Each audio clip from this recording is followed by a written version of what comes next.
The Return of the Sun by Emma Grayrose. In my history class, I learned there used to be a sun in the sky. I also learned that we all survived the disappearance of the sun by creating caves underground. There are light bulbs down here, and candles, and also flashlights. My teacher said that's why the population declined so rapidly. She told us people couldn't survive the lack of vitamin D, didn't have the resources to dig into the ground in time, and there was no warning.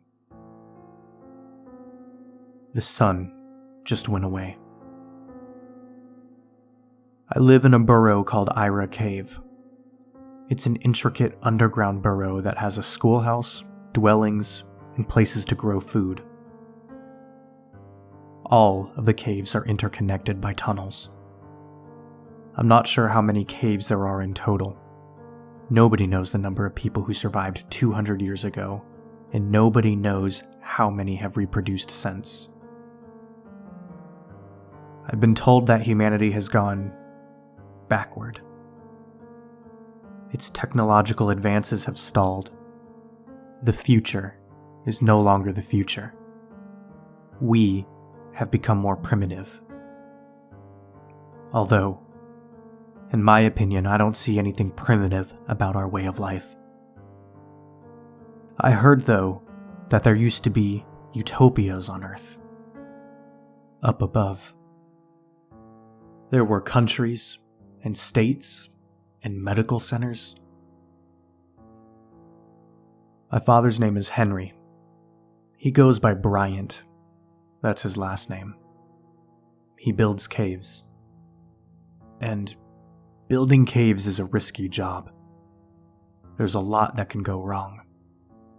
Sometimes the rocks fall on the workers and pulverize them.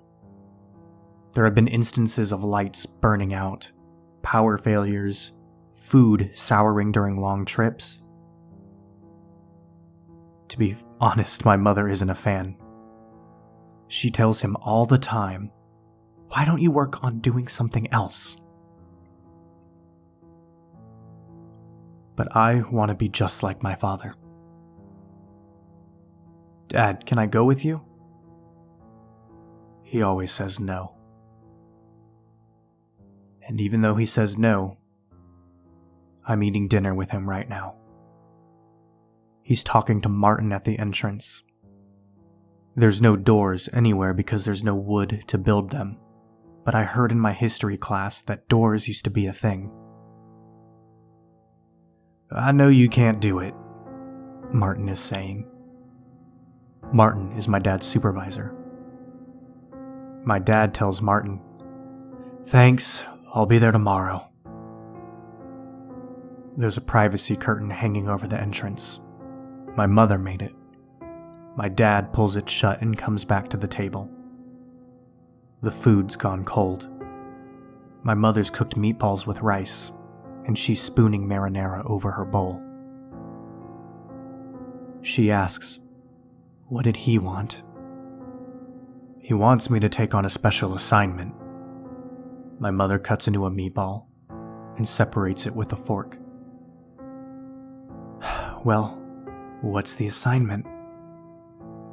"He wants me to get up on the ground." Her fork drops and she gasps, "No!" "Yeah, that's what he wants." "You can't do that." What's that mean?" I ask. "It means," he says, "up to where there's no sun." "You know how dangerous that is, Henry?" "It's not that bad." "Yes, it most certainly is." "Why is that bad?" I ask. My mother pushes her bowl to the center of the table. Her meatball is split in half. She looks at me and answers, "People get lost up there all the time. There's no lights. There's no guidance." She then asks, "Henry, what do they want you to do exactly?" My dad hasn't even touched his meatballs. They want me to take all the lights we've got and string them up so that people can start migrating up there. So that we can live up there. Well, what's wrong with down here? My mother gets up, picking up the dish and stands with it in one hand. The quality of life isn't the same. No fresh air, no breezes. I don't know, Karen. It's an assignment. I can't say no. Can I go with you, Dad? My mother walks to the sink. She drops the plate in, and she says, "Most certainly not." Karen, what's the use in sheltering him?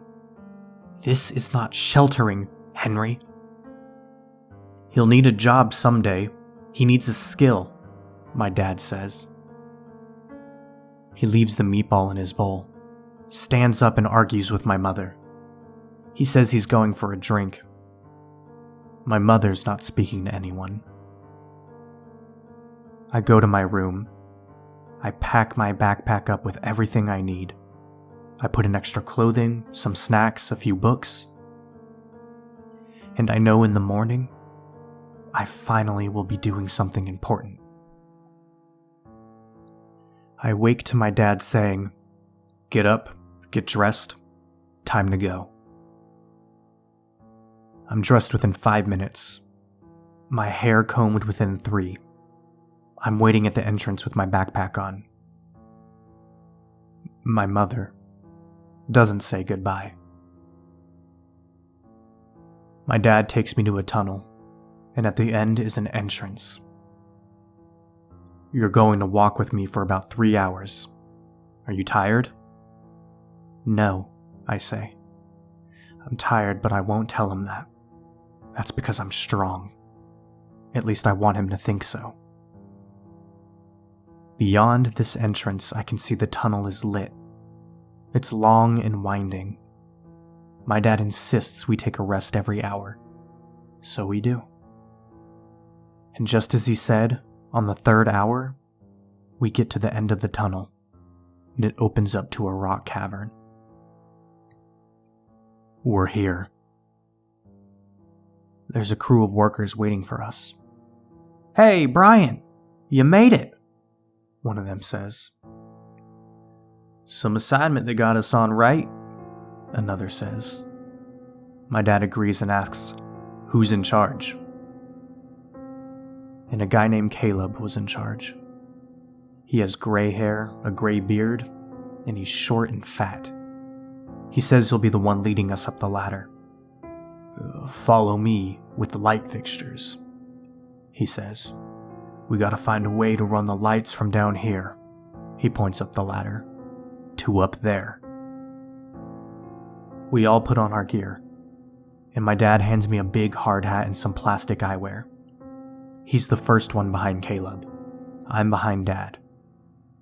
I watch Caleb's work boots all the way up. "Cover your eyes," he says. I push the eyewear as close to my eyes as I can, and Caleb tells us, "This at the top is a soft dirt covering. I'm going to break it open." He takes out a sledgehammer. He points it at the patch of dirt. He hits, and as the dirt falls, there is brightness. The brightness blinds me. It blinds my dad. It blinds everyone. Caleb screams. The sledgehammer falls, and my dad yells. We make our way back down. Caleb doesn't. He's stuck up there. He's screaming, and his skin is melting away. He's turning pink and red and white. Oh my God. He's melting. He falls from the ladder. He hits the ground. His eyes are burned out from his head, and his skin is molten flesh. There's smoke coming from his nostrils. Nobody says anything. And then somebody says, "That sun must be 1,000 fucking degrees."